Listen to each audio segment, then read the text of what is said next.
Baik, bismillahirrahmanirrahim. Assalamualaikum warahmatullahi wabarakatuh. Jumpa lagi dengan saya di Abil Maiwa Channel. Jadi teman-teman, channel ini merupakan channel pendidikan tempat kita berbagi tentang aplikasi pendidikan, Microsoft Office, serta tips dan triks komputer. Jadi pada video kali ini Bapak Ibu ya, kembali lagi admin akan mencoba mengupdate informasi terbaru seputar P3K Guru di tahun 2022-2023. Yang mana di sini yang akan kami sampaikan adalah informasi terbaru P3K Guru untuk P1, P2 dan P3 ya.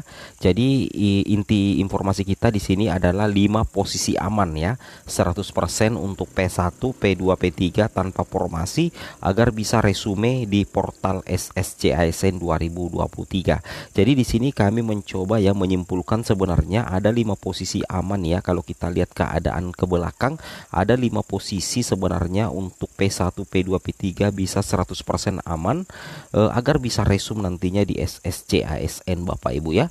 Oke, sebelum kita lanjut, bagi rekan-rekan guru yang baru pertama kali menemukan channel ini, jangan lupa tekan tombol subscribe dan aktifkan lonceng notifikasinya agar setiap hari Bapak Ibu bisa mendapatkan update informasi terbaru dari kami. Baik, kita langsung saja to the point ke informasinya.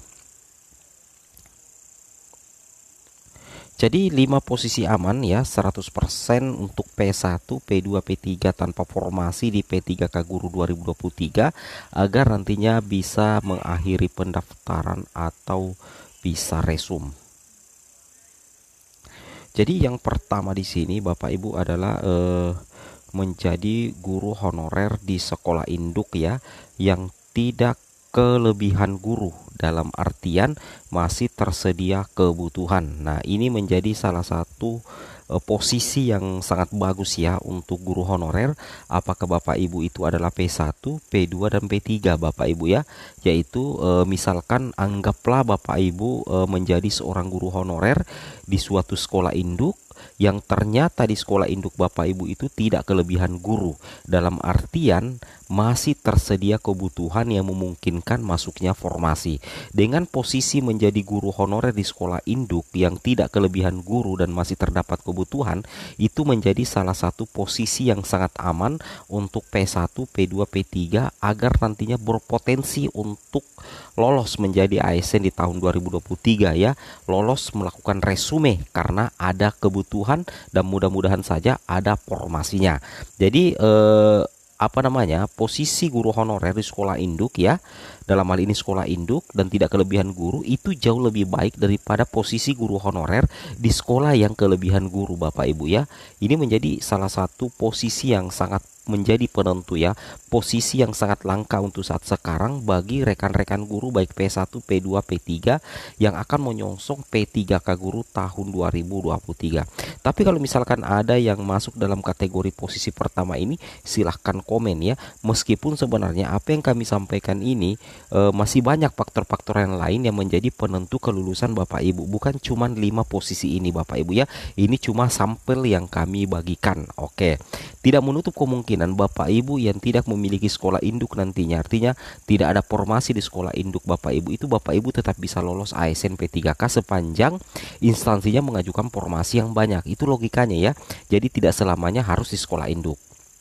Nah, kemudian posisi yang kedua Bapak Ibu. Posisi yang kedua adalah ijazah linier dengan kebutuhan di sekolah induk. Nah, jadi ini penting sekali ya. Ini kita berbicara mengenai linearitas ijazah. Kenapa admin katakan ijazah linier dengan kebutuhan di sekolah induk? Dalam artian ijazah Bapak Ibu linier dengan formasi yang ada nantinya di sekolah induk Bapak Ibu atau sekolah lain tempat Bapak Ibu nantinya ditempatkan. Karena kalau misalkan ijazah Bapak Ibu tidak linier dengan kebutuhan, tidak linier dengan formasi, maka secara otomatis Bapak Ibu tidak bisa melakukan resume. Ya, Bapak Ibu tidak akan bisa melakukan resume. Jadi penting sekali ijazah linier itu linier Bapak Ibu ya. Ijazah itu linier dengan kebutuhan di sekolah induk. Contoh misalkan ya, si A ya, misalkan guru A mengajar di SD dengan ijazah PGSD dan tentunya menjadi guru kelas SD. Nah, di situ misalkan masih ada kebutuhannya misalkan nanti adalah guru PJOK, berarti itu tidak linier dengan ijazah Bapak Ibu. Tapi kalau misalkan formasinya adalah formasi guru kelas SD, berarti itu linear dengan apa namanya Bapak Ibu ya, itu linear dengan ijazah Bapak Ibu. Nah, jadi ketika Bapak Ibu masuk dalam kategori ini, ijazah linear dengan kebutuhan di sekolah induk nantinya, maka itu menjadi salah satu posisi yang sangat menentukan Bapak Ibu ya, itu menjadi salah satu posisi yang sangat menentukan. Kemudian yang kedua adalah instansi mengusulkan formasi sesuai kebutuhan real di daerah. Ini juga sangat penting ya, meskipun apa namanya banyak kebutuhan di daerah Bapak Ibu, tetapi instansi Bapak Ibu itu tidak mengusulkan formasi sesuai dengan kebutuhan real di daerah, itu sama halnya bohong. Tentunya akan banyak lagi ya guru yang tidak bisa diakomodir. Misalkan ya di daerah A misalkan kebutuhannya 10, sedangkan daerah hanya mengusulkan 3.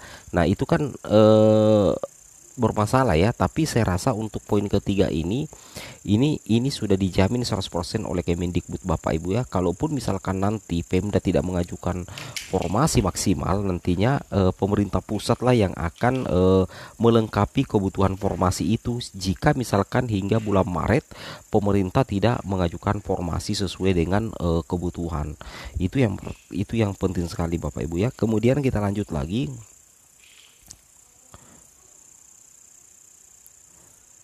Kemudian yang keempat adalah memiliki masa kerja yang lama termasuk THK 2. Ini juga penting ya, karena guru honorer yang menjadi prioritas ya untuk diangkat menjadi ASN tentunya yang memiliki masa kerja Bapak Ibu ya, atau sudah mengabdi sangat lama. Itu akan menjadi salah satu prioritas utama termasuk THK 2 ya.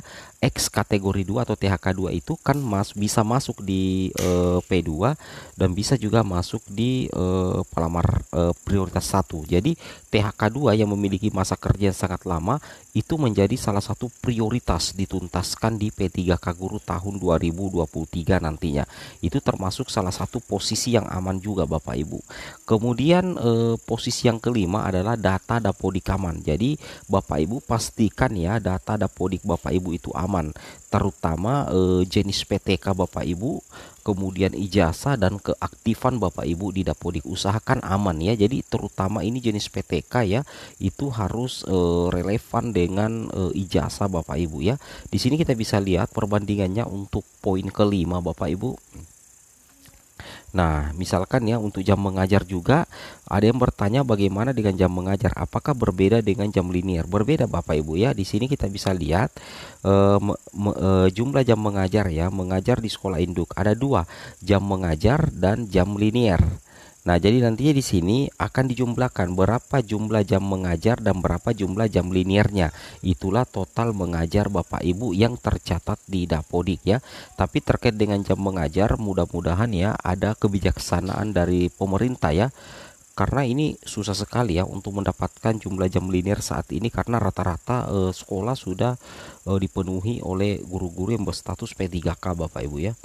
Nah, kemudian kita lanjut lagi di sini. Ini adalah contoh rombelnya Bapak Ibu ya. Ini adalah contoh rombel dapodik ya. Dan di sini misalkan Bapak Ibu berijazah PGSD ya, guru kelas, berarti yang linearnya itu sebenarnya kalau di dapodik adalah guru kelas SD ya, yang mana jumlah jamnya itu tidak bisa dikurangi ya, harus wajib ya. Untuk guru kelas SD itu jumlah jamnya itu adalah 24 jam Bapak Ibu. Nah, ketika Bapak Ibu sudah mendapatkan jam linier, maka saya rasa ini aman Bapak Ibu. Tapi untuk jumlah jam linier ini admin susah untuk memberikan solusinya ya. Karena kita perhatikan bahwa sangat susah untuk mendeteksi sekolah yang masih kekurangan guru sehingga kita bisa mendapatkan jam linier di sana. Itu tergantung dari Bapak Ibu ya, tergantung dari Bapak Ibu sendiri di sekolah dan instansi masing-masing. Semoga bermanfaat. Assalamualaikum warahmatullahi wabarakatuh.